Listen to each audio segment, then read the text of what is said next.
The Rio Grand is a battle line drawn the length of Texas's border with Mexico. While the line narrows and widens with the water, the two sides are worlds apart.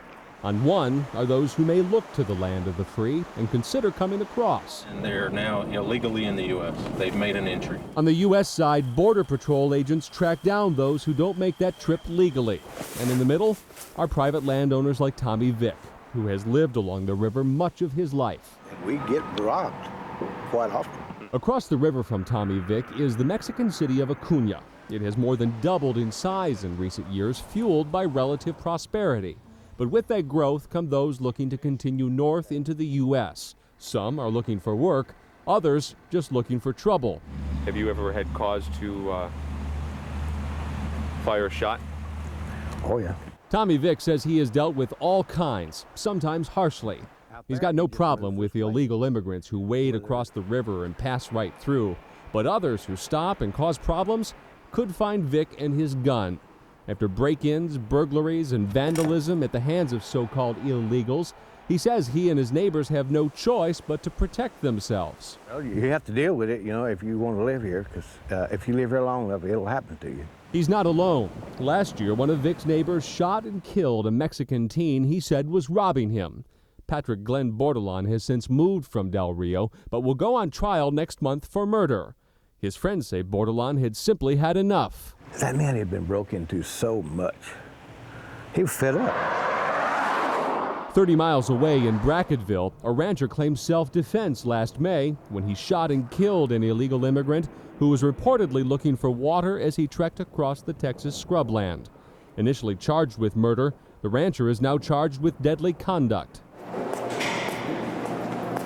30-year-old Lazaro Andrade was caught crossing the border headed for Houston after spending almost a month traveling from his native Honduras.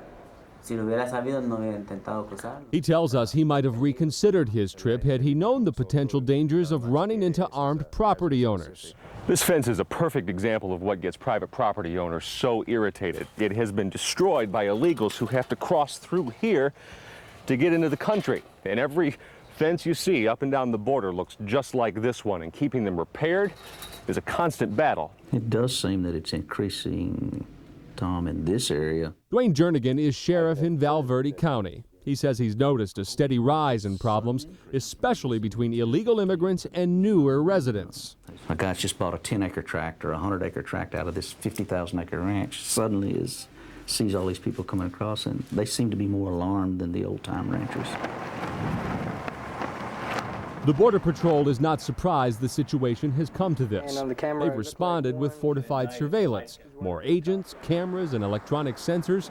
They've also set up a program to address the concerns of property owners. Do you find in some cases you've got people who say, my property and it's private and I'm going to take care of it? I think in certain incidents you're going to have that, certain individuals that are going to feel that way. These vigilante racist ranchers are working hand in glove with the Border Patrol. Travis Morales represents a Houston group participating in a sanctuary movement along the border.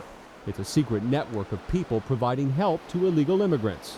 Because people are fleeing their home countries as a direct result of U.S. domination politically, economically, and militarily, that those people have a right to come here to survive. And as we've said very clearly, human life is more important than laws. Human life is more important than borders. Okay, keep them on the ground if you would. I'll be right there. Not surprisingly, the activist view is not a popular one. The Border Patrol says it is just doing its job, and there is plenty of business. Watch these men hunkering down along the no man's land on a border crossing between the U.S. and Mexico. They are waiting for an opportunity to cross. And literally, seconds after we back off to let them make that decision, they are over the fence and surprised to find themselves in the hands of waiting agents. They've got no baggage, little water. The Border Patrol thinks this man is likely smuggling the others across. These guys weren't going in for the long haul. They were probably headed to the freight trains and then to get on and head to San Antonio. And so 5 more names are added to the list of sometimes thousands captured each day. But it is just a fraction of what gets through. And that, say some, will not change until there is a concerted effort to crack down on those who hire illegal immigrants in this country. Congress, however, Mark Krikorian is director of the Center for Immigration Studies in Washington. If you make it harder to cross, but in effect promise the illegal alien, as Congress has done, that they'll be able to get a job once they're in the United States without too much trouble, you're not going to see any kind of dramatic reduction in the flow of illegals, and what you're going to have is the kind of friction and the kind of violence that we're now seeing on the border. Meantime, Tommy Vick stands in the middle of that flow, expecting, as authorities do, that it will soon turn into a flood of immigrants marching past his home. So hopefully, they'll be ready for it when it gets here.